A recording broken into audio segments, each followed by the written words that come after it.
Hello, wonderful people. Welcome back to another episode of Busy Beader. If this is your first time here with us, my name is Caitlin, and together we make super fun, quick, and easy crafts. Today, we are going to be doing a version of a project that I also did on my sponsors channel, Fire Mountain Gems and Beads.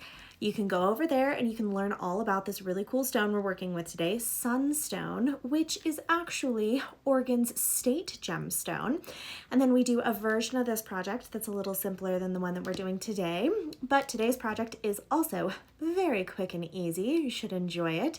So this is, let's call it version 2 of Sunstone Threader Earrings that we're going to be making today. You can get all of the tools and materials that I use today and that I use on my sponsors video on my sponsors website. So if you check out the description box below, you'll see a link to their website. Go ahead and click on that, take a peruse, gather up all your materials, and then come make these super gorgeous earrings with me today. But before we jump in, don't forget to like, comment, share, and subscribe. That way you can join me every week and we can keep making super cool things together. Okay, let's jump in. Step 1. Right, for today's craft, we're only going to need a couple of things. You're just going to need some round nose pliers and some clippers, and then a couple of head pins, and of course our earring threaders. We are going to be using these as our earring loops, and they are going to be to showcase our beautiful sunstone chips here. The thing with earring threaders is that you can't have anything too heavy on the end of them, otherwise they have the tendency to just slide right out of your ear. So these little sunstone chips are going to be great because they're beautiful, but they're not as heavy as a pendant or a larger piece of sunstone would be. So once you have all your materials gathered, let's get started. Step 2. All right, so the first thing that we need to do to make these earrings is to take our head pin, and we are going to thread our sunstone onto our head pin. And you can do as many or as little of these sunstone chips as you would like. I am going to fill up this head pin probably about an inch or so with sunstone chips. So go ahead and fill up your head pin with as many sunstone chips as you would like. And once you have that done, meet me back here.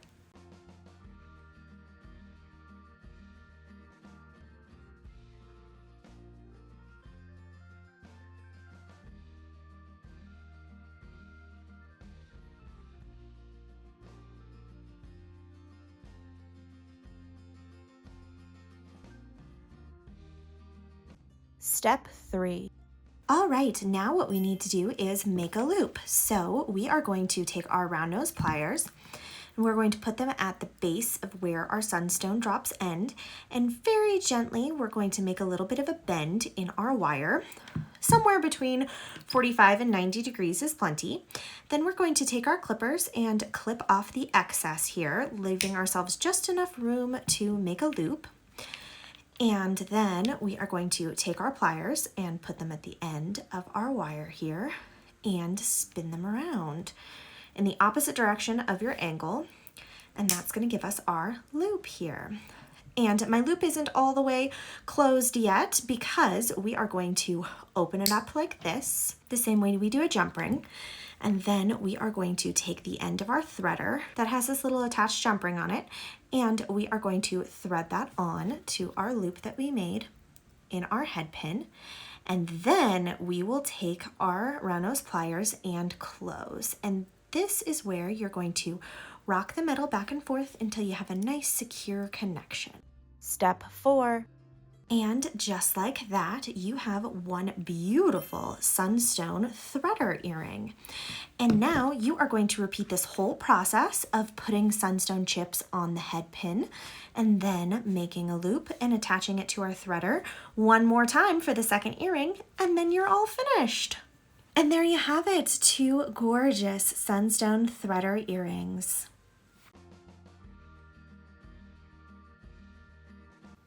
And there you go, just like that, a gorgeous pair of threader earrings Threader earrings look super elegant.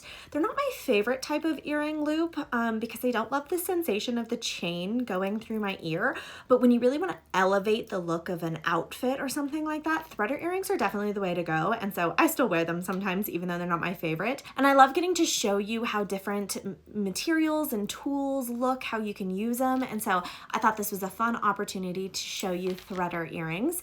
And I think that these little Sunstone chips just go so well. You can't have anything too heavy on the end of Threader earrings, otherwise, depending especially on your piercing, they'll just like fall right out.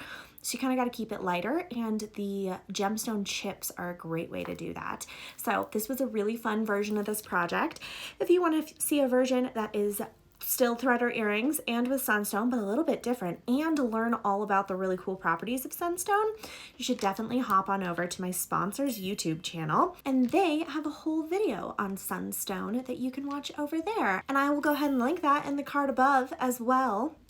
So definitely be sure to click on that and check that out. Thank you so much for joining me today. I hope you had a blast, because I know I did. And don't forget to like, comment, share, and subscribe. That way you can join me every week. I hope that you're having a very sunny week, and I will see you in the next one.